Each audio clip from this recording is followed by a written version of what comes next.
To'g'ri so'zning tilloga teng narxi bo'lar. Kitoblarda ko'plab uning sharhi bo'lar. Chin mo'minni munofiqdan farqi bo'lar. Taralganda tonglar uning tarovati. Chin mo'minni ibodatda halovati. Taralganda tonglar uning tarovati. Chin mo'minni ibodatda halovati. Kufr ahli chin mo'minni xorlab turar. Mo'min esa ibodatga chorlab turar. Mahshargohda shundan yuzi porlab turar.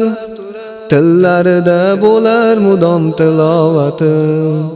Chin mo'minni ibodatda halovati. Tillarida bo'lar mudom tilovati. Chin mo'minni ibodatda halovati.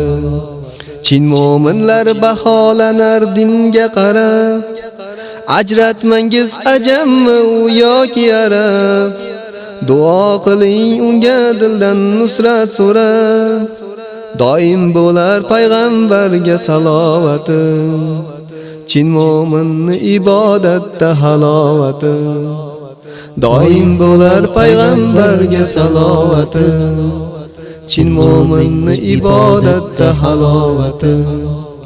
Ko'ngillarga kirarmayin ohi bilan. Sadoqatda bo'lar dilda mohi bilan. Muloqotda turar ko'kda shohi bilan. Mushriklarga qaynab turar shijoati. Chin mo'minni ibodatda halovati. Mushriklarga qaynab turar shijoati. Chin mo'minni ibodatda halovati.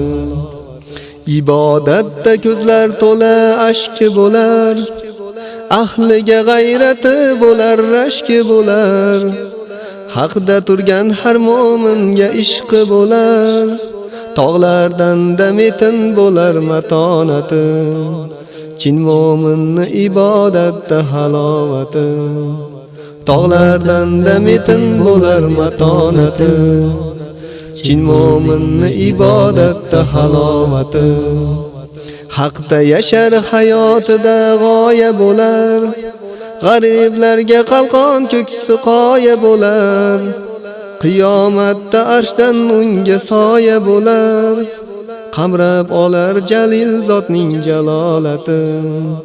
Chin mo'minni ibodatda halovati. Qamrab olar jalil zotning jalolati.